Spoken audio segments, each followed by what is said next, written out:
सुंदरपुर नामक राज्य में राजकुमारी अनन्या रहती थी। वह पूरे राज्य में सबसे सुंदर लड़की मानी जाती थी।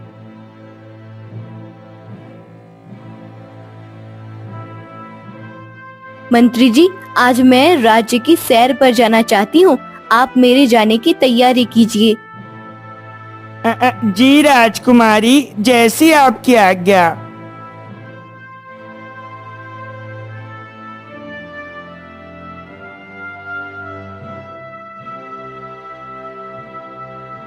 राजकुमारी कुछ देर बाद अपने कुछ सैनिकों के साथ राज्य की सैर के लिए निकल जाती है। दूसरी तरफ पहाड़ी इलाके में छुपा खतरनाक डाकू विंदु पहाड़ी पर बैठा लोगों का इंतजार कर रहा था। बहुत समय हो गया, अभी तक राज्य का कोई भी नागरिक इस जगह से नहीं गुजरा है।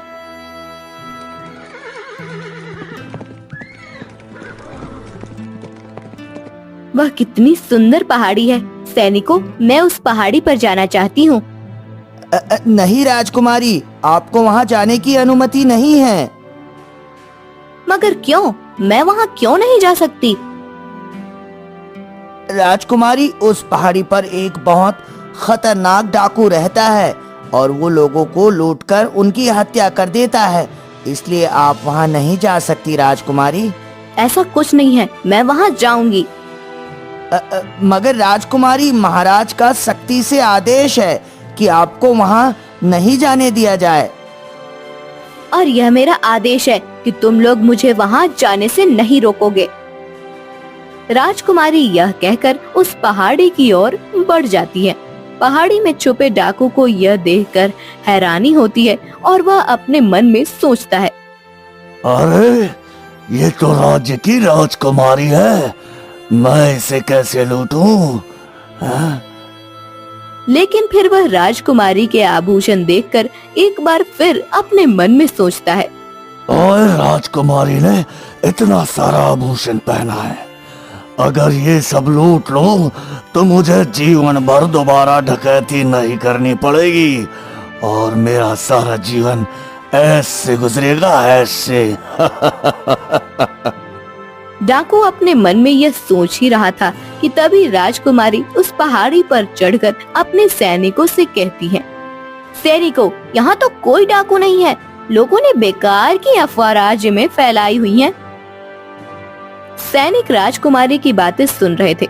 तभी राजकुमारी पहाड़ी के ऊपर पहुंचकर अपने मन में कहती है, अरे वाह, यह जगह तो कितनी सुंदर है। काश मैं यहाँ पहले आई होती। राजकुमारी अपने मन में अभी यह बात सोच ही रही थी कि अचानक से वह डाकू राजकुमारी को पकड़ लेता है। छोड़ो, कौन हो तुम? छोड़ो मुझे। ओए, ये पहाड़ी मेरी है और आपने यहाँ आकर बिल्कुल अच्छा नहीं किया राजकुमारी। तुम जानते नहीं मैं कौन हूँ? मैं जानता हूँ, आप इस राज्य की एक बहुत अमीर राजकुमारी है, इसलिए अब चुपचाप आप मुझे अपने सारे आभूषण और जितना भी खजाना है मुझे दे दीजिए, वरना मैं आपको जान से मार दूंगा। डाकू को यह बात सुनकर राजकुमारी डर जाती है, लेकिन वह फिर भी अपने आभूषण डाकू को नहीं देती। तभी राजकुमारी के सैनिक वहां पहुंचकर डाकू से कहते हैं, अरे देखो, तुम राजकुमारी को छोड़ दो, वरना महाराज तुम्हें जिंदा नहीं छोड़ेंगे। छोड़ दो उन्हें। ओए, तुम्हारे महाराज मेरा कुछ नहीं बिगाड़ सकते। अगर राजकुमारी तुम्हें अपनी जान प्यारी है तो मुझे अपने सारे आभूषण और खजाना अभी दे दो। राजकुमारी को न चाहते हुए भी अपने आभूषण और सारा खजाना उस डाकू को देना पड़ता है। ये लो, और अब मुझे यहाँ से जाने दो। ओए, ऐसे कैसे राजकुमारी, ये हार भी तो दो मुझे। नहीं, यह मेरी माँ की आखिरी निशानी है, यह मैं तुम्हें नहीं दे सकती। राजकुमारी की बात सुनकर डाकू उनसे उनकी माँ का हार भी छीन लेता है और वहाँ से भाग जाता है। दूसरी तरफ सुधीर नाम का एक गरीब शिकारी जंगल में अपने शिकार को ढूंढते हुए दर दर भटक रहा था। आज सुबह से मुझे एक भी शिकार नहीं मिला। अगर आज भी मैं खाली हाथ लौटा तो मैं क्या करूंगा? सुधीर अपने मन में यह सोचकर जंगल से निकलता है और नदी किनारे जाकर बैठ जाता है। तभी वह देखता है, बचाओ बचाओ, कोई मेरी मदद करो, कोई मेरी मदद करो। अरे ये तो कोई तपस्वी लगते हैं, मगर ये नदी में कैसे गिर गए? सुधीर नदी में गिरे तपस्वी के पास जाता है और कहता है, तपस्वी आप चिंता मत कीजिए, मैं आ गया हूँ। मैं आपको कुछ नहीं होने दूंगा। सुधीर यह कहकर तपस्वी की जान बचा लेता है। तपस्वी आप ठीक तो है ना? पुत्र तुम्हारा बहुत बहुत धन्यवाद। आज तुम न होते तो शायद आज मेरी धरती पर आखिरी दिन होता। पर तपस्वी आप यहाँ इस नदी में कैसे गिर गए? पुत्र मैं इस नदी के किनारे पानी पीने आया था, परंतु इस जगह पर फिसलन होने से मेरे पैर का संतुलन बिगड़ गया और मैं नदी में गिर गया। ओह, ये तो बहुत बुरा हुआ। मगर तपस्वी इससे आपको कहीं चोट तो नहीं लगी ना? नहीं नहीं पुत्र, मैं ठीक हूँ। लेकिन तुम कौन हो और यहाँ क्या कर रहे हो? सुधीर तपस्वी के पूछने पर उन्हें अपने बारे में सब कुछ बताता है, जिसे सुनकर तपस्वी कहते हैं, तुम चिंता मत करो, तुम्हारी किस्मत जल्द ही बदलने वाली है। सुधीर तपस्वी की यह बात सुनकर कहता है, पर मुझे नहीं लगता कि मेरी किस्मत कभी बदलेगी। मैं एक गरीब शिकारी ही बनकर रह जाऊंगा। सुधीर तुम मुझे अपना दायां हाथ दो, मैं इसे देखकर बताता हूँ तुम्हारी किस्मत कब बदलेगी। तपस्वी की बात मानकर सुधीर अपना दायां हाथ उन्हें दिखाता है, जिसे देखकर तपस्वी कहते हैं, अरे वाह पुत्र, बहुत जल्द तुम इस राज्य की राजकुमारी से विवाह करोगे। महान तपस्वी, भला मुझ जैसे गरीब शिकारी से राज्य की इतनी बड़ी राजकुमारी क्यों विवाह करेगी? तपस्वी सुधीर की बात सुनकर चुप रहते हैं और अपनी आंखें बंद करके कुछ मंत्र पढ़ते हैं। फिर अपने हाथों को खोलकर सुधीर के सामने रखते हैं। ये क्या है तपस्वी? ये एक जादुई फल है पुत्र, तुम इसे खाने के बाद राजकुमारी के पास अपने विवाह का प्रस्ताव लेकर जाना। सुधीर तपस्वी की बात मानकर वह फल ले लेता है और फिर तपस्वी वहाँ से चले जाते हैं। दूसरी तरफ राजकुमारी अपने पिता से रोकर कहती हैं, पिताजी आप कुछ भी कीजिए, लेकिन मुझे मेरी माँ का वह हार चाहिए। पुत्री, मैंने राज्य के सारे सैनिकों को उस डाकू को पकड़ने के लिए लगा दिया है। जैसे ही वो डाकू हमारे हाथ लगेगा, तुम्हें तुम्हारा हार मिल जाएगा। राजा अपनी पुत्री को समझाते हैं, लेकिन राजकुमारी उनकी एक भी बात सुनने को तैयार नहीं होती।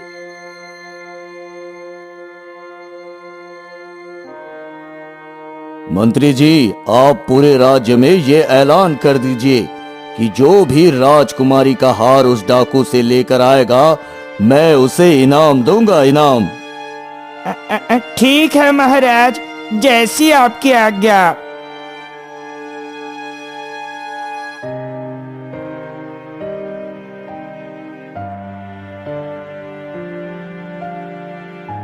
सुनो सुनो सुनो, महाराज ने ऐसा ऐलान किया है कि जो भी राजकुमारी की कीमती हार उस पहाड़ी के डाकू से लेकर आएगा, महाराज उन्हें इनाम देंगे। सुधीर ये बात सुनकर अपने मन में सोचता है, लगता है यही सही समय है राजकुमारी से मिलकर अपने विवाह का प्रस्ताव रखने का। हाँ। सुधीर ये सोचकर तपस्वी का दिया हुआ फल खा लेता है और महल जाता है।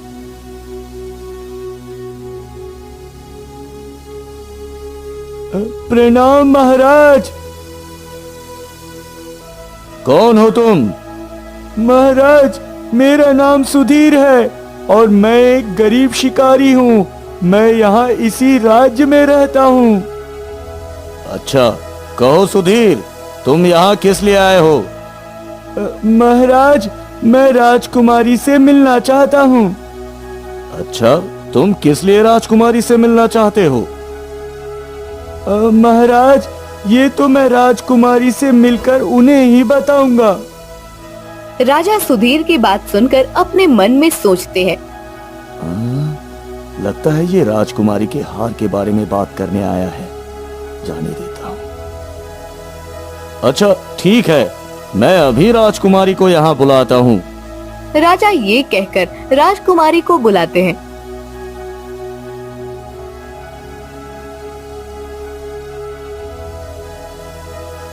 जी पिताजी, आपने मुझे बुलाया? हाँ पुत्री, ये सुधीर है, ये तुमसे मिलना चाहता है। हाँ सुधीर, कहो क्या कहना है तुम्हें मुझसे? राजकुमारी, दरअसल मैं आपके पास अपने विवाह का प्रस्ताव लेकर आया हूँ। क्या मतलब? मैं समझी नहीं। मतलब ये है कि मैं आपसे विवाह करना चाहता हूँ। क्या आप मेरी जीवन संगनी बनेंगी? सुधीर की बात सुनकर राजा क्रोध से कहते हैं, हैं? तुम जानते भी हो तुम क्या कह रहे हो? तुम्हारी इतनी हिम्मत कि एक मामूली से शिकारी होकर तुम मेरी राजकुमारी पुत्री से विवाह करने की इच्छा रखो? महाराज ये मेरी इच्छा नहीं बल्कि आपकी पुत्री का भविष्य है। तुम जानते भी हो कि तुम किससे बात कर रहे हो? मैं इस पूरे राज्य की राजकुमारी हूँ और तुम एक मामूली से शिकारी। तुम्हें लगता है तुम मेरा भविष्य हो? राजकुमारी, मैं जानता हूँ आपको मेरी बातें सुनकर बहुत हैरानी हो रही है, लेकिन मैं सच कह रहा हूँ। अच्छा, तो तुम चाहते हो कि मैं तुमसे विवाह कर लूं, लेकिन मैं तुमसे इतनी आसानी से कैसे विवाह कर लूं? पहले बताओ तुम मेरे लिए क्या कर सकते हो? राजकुमारी, पहले आप मुझे बताइए कि क्या आप मुझसे विवाह करेंगी? ठीक है, मैं तुमसे विवाह करने के लिए तैयार हूँ, मगर मेरी एक शर्त है। अगर तुम मेरी उस शर्त को पूरा कर दोगे तो मैं तुमसे खुशी खुशी विवाह कर लूंगी और जहाँ तुम कहोगे वहाँ तुम्हारे साथ चलूंगी। राजकुमारी, मुझे आपकी शर्त मंजूर है। बताइए मुझे क्या करना होगा? सोच लो सुधीर, इसमें तुम्हारी जान भी जा सकती है। नहीं राजकुमारी, मैं आपकी शर्त पूरी करने के लिए तैयार हूँ। ठीक है, तो तुम्हें पहाड़ी पर जाकर उस खतरनाक डाकू से मेरा हार वापस लाना होगा। ठीक है राजकुमारी, मैं आपकी शर्त पूरी करने जा रहा हूँ। सुधीर यह कहकर पहाड़ी की तरफ निकल जाता है। सुधीर के जाने के बाद राजा राजकुमारी से कहते हैं, राजकुमारी, ये आपने कैसी शर्त रखी है? भला सुधीर कैसे वो हार ला सकेगा? अगर उस डाकू ने उसे मार दिया तो? पिताजी, आपको लगता है कि वह उस खतरनाक डाकू का सामना करेगा? मुझे तो लगता है कि सुधीर उस पहाड़ी के पास जाकर डरकर वापस लौट आएगा। और रही बात उससे विवाह करने की, तो फिर कौन सा विवाह, कैसा विवाह?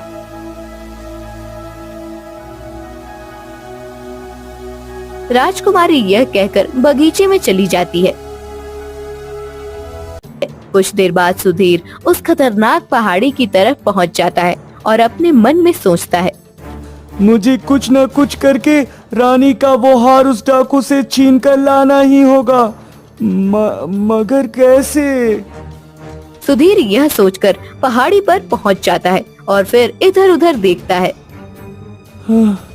मैं पहाड़ी पर तो पहुंच गया, लेकिन उस डाकू को ढूंढूंगा कैसे?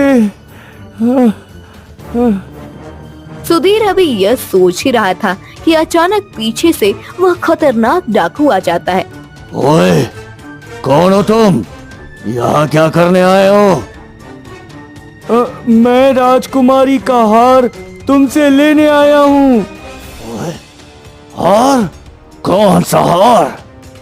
वही हार जो तुमने कुछ दिनों पहले राजकुमारी से लूटा था।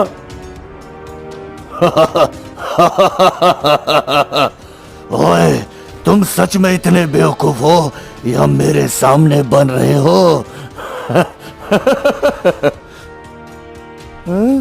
क्या मतलब है तुम्हारा?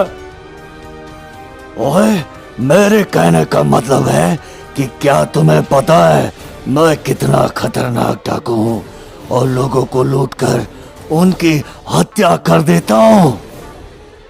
हाँ, मैं जानता हूँ, लेकिन मुझे तुमसे वो हार लेकर राजकुमारी का शर्त पूरा करना है। कौन सी शर्त? डाकू के पूछने पर सुधीर उसे सारी बात बताता है, जिसे सुनकर डाकू फिर से हंसने लगता है। ओए,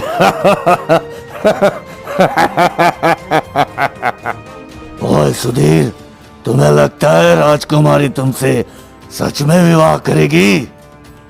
हाँ, क्यों नहीं? अगर मैंने उनकी शर्त पूरी की तो वो मुझसे विवाह जरूर करेंगी। सुधीर की बात सुनकर डाकू अचानक से उसे अपने चंगुल में जकड़ लेता है और फिर अपनी भी एक शर्त रखता है। ठीक है, राजकुमारी के हार के लिए मैं तुम्हारी शर्त भी मानने को तैयार हूँ।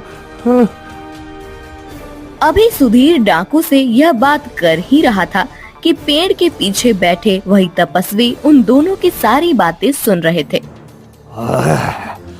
ठीक है सुधीर, फिर तुम इस हार के लिए मेरे बंदूक से गोली खाने के लिए तैयार रहो।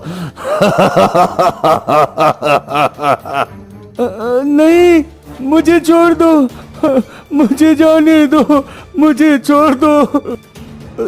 तुम मेरे साथ ऐसा नहीं कर सकते। मैं यहाँ पर सिर्फ राजकुमारी का हार लेने आया हूँ जो तुमने उनसे लूट लिया था। डाकू सुधीर की एक नहीं सुनता और बंदूक की सारी गोली सुधीर पर चला देता है, जिससे सुधीर एक पल में ही जमीन पर गिर जाता है। सुधीर को गिरता देख डाकू हंसते हुए खुद से कहता है, बेवकूफ कहीं का, चला था राजकुमारी से विवाह करने और मुझसे ये कीमती हार लेने। अभी डाकू सुधीर को देखकर हंसी रहा था कि तभी अचानक सुधीर दोबारा से पहले जैसा होकर उसके सामने खड़ा हो जाता है। अरे तुम जिंदा कैसे हुए? मैंने तुम्हें मार दिया था तो, लो, मैंने तुम्हारी शर्त पूरी की, अब तुम मुझे राजकुमारी का हार वापस करो। सुधीर ये कहकर वह हार उस डाकू से छीन लेता है। तभी वह डाकू क्रोध में आ जाता है और उसे मारने के लिए फिर से उसकी तरफ बढ़ता है। इतने में अचानक वही तपस्वी वहाँ आ जाते हैं। मूर्ख, ये तेरे वार से नहीं मरने वाला। ओए, क्यों मेरे वार से नहीं मरेगा? हाँ? क्योंकि मैंने इसे एक जादुई फल खिलाया है जिससे तुम इसे कभी नहीं मार सकते। और रही बात तुम्हारी, तो तुमने बहुत से मासूमों को लूटकर उनकी हत्या की है, इसलिए तुम्हें इसकी सजा जरूर मिलनी चाहिए। तपस्वी ये कहकर अपनी ताकत से उस डाकू को पहाड़ी से नीचे गिरा देते हैं और वह डाकू मर जाता है। सुधीर ये सब देखकर तपस्वी से कहता है, तपस्वी, आपने मेरी मदद की, आपका बहुत बहुत धन्यवाद तपस्वी। इसमें धन्यवाद की क्या बात है पुत्र, उस दिन तुमने मेरी जान बचाई थी, आज मैंने तुम्हारी। इंसान एक दूसरे की मदद करने के लिए ही तो बना है। अब जाओ, जल्दी से ये हार राजकुमारी को दे दो।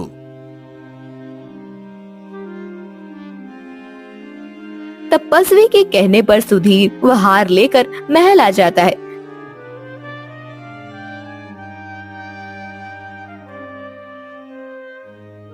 राजकुमारी, ये लीजिए आपका हार। सुधीर के हाथ में अपनी माँ का कीमती हार देखकर राजकुमारी बहुत खुश होती हैं और कहती हैं, यह हार तुमने कैसे उस डाकू से लिया? राजकुमारी के पूछने पर सुधीर सारी बात उन्हें बताता है, जिसे सुनकर राजकुमारी कहती हैं, मुझे नहीं लगा था तुम अपनी जान की परवाह किए बगैर मेरी यह शर्त पूरी करोगे। आज मैं बहुत खुश हूँ और अब मैं खुद तुमसे विवाह करना चाहती हूँ। राजकुमारी खुशी खुशी सुधीर से विवाह कर लेती हैं।